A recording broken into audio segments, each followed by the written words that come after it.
The observation deck of the Galactic Council station hummed with the collective anxiety of 100 alien species.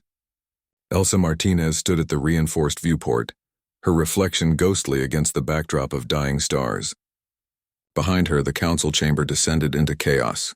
The humans cannot possibly understand the gravity of this situation, Ambassador Thexulon declared, his crystalline body refracting the emergency lighting into fractured rainbows.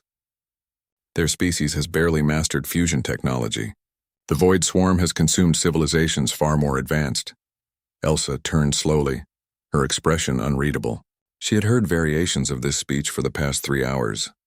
The Galactic Council, that grand assembly of ancient races spanning 47 star systems, had finally admitted what they'd hidden for months. They were losing the war.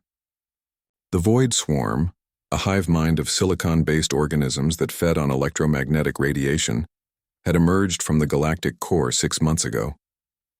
They'd already consumed 3 entire civilizations, including the technologically superior Calith Empire. Now they were headed toward Council space, and the combined fleets of the galaxy's most advanced species had barely slowed them down. Perhaps, Elsa said quietly, her voice cutting through the din, that's exactly why you need us. The chamber fell silent. Ambassador Thexulon's crystalline face somehow managed to convey condescension. Commander Martinez, with all due respect, humanity has been part of this council for merely 15 standard years. The Calith had mastered quantum entanglement warfare for 3 millennia. If they fell because they fought like you, interrupted a new voice. Alex Chen emerged from the human delegation section, a datapad clutched in his hand. As humanity's chief military strategist, he'd been analyzing the Council's battle records for weeks. What he'd found had both horrified and fascinated him. Every single one of you fights the same way, Alex continued, projecting holographic battle simulations into the chamber's central display. Overwhelming firepower, energy weapons, shield technology. You see the swarm adapting to your tactics and you respond by building bigger guns. He paused, letting his words sink in. You're fighting a thinking enemy with predictable methods. And what would you suggest, human? The question came from High Commander Galactic, a mantis-like being whose species had perfected military strategy for 5,000 years. That we simply ask the swarm nicely to stop consuming everything in their path? Elsa smiled. It wasn't a pleasant expression. No, Commander. We suggest you let us do what humans do best: improvise, adapt, and overcome. The council erupted again, but Elsa raised her hand.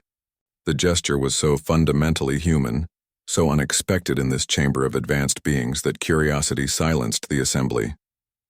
The swarm feeds on electromagnetic radiation, Elsa explained, walking to the central display. Every weapon you've used against them, plasma cannons, ion beams, photon torpedoes, they absorb and grow stronger. You're literally feeding them while trying to kill them. She manipulated the hologram, showing the swarm's molecular structure. But they have a weakness you've overlooked. They require specific electromagnetic frequencies to maintain cohesion. Disrupt those frequencies and the hive mind fractures. Impossible, Thexulon interjected. We've analyzed their communication patterns extensively. They operate across 17 different frequency bands simultaneously. Jamming them all would require more power than our entire fleet possesses. You're right, Alex said, his grin matching Elsa's. Which is why we won't jam them. We'll confuse them. Over the next hour, the human delegation laid out their plan. It was audacious, reckless, and by the Council's standards, utterly insane. They proposed using kinetic weapons, simple, unpowered projectiles accelerated to relativistic speeds. No electromagnetic signature for the swarm to absorb.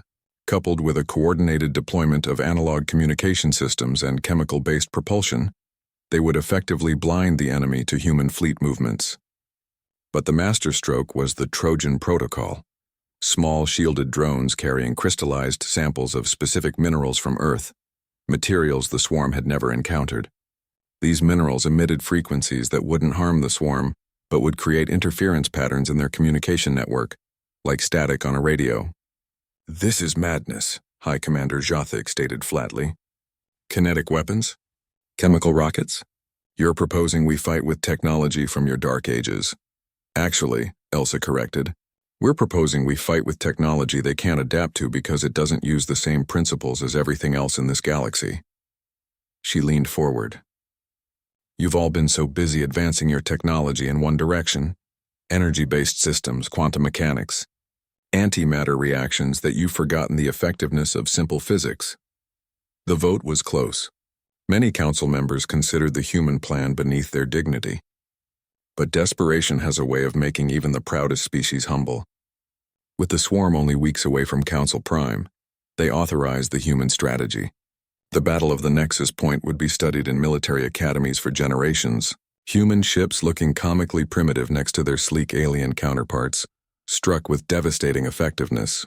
Tungsten rods traveling at 0.9 C punched through swarm clusters that had shrugged off antimatter warheads. The Trojan drones created cascading failures in the hive mind, causing entire sections to go dormant or attack each other. When the swarm adapted to the kinetic strikes, humans switched to explosive-propelled shrapnel.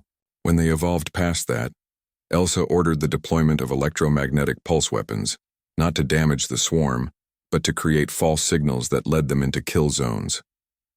The aliens watched in stunned silence as humanity demonstrated what 300,000 years of surviving on a death world had taught them. There's no such thing as fighting dirty when survival is at stake. 3 weeks later, the swarm retreated, its hive mind too fractured to maintain cohesion. The victory wasn't total. The swarm still existed somewhere in the dark between stars.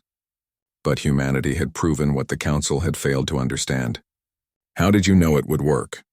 Thexelon asked Elsa as they watched the human fleet return to dock.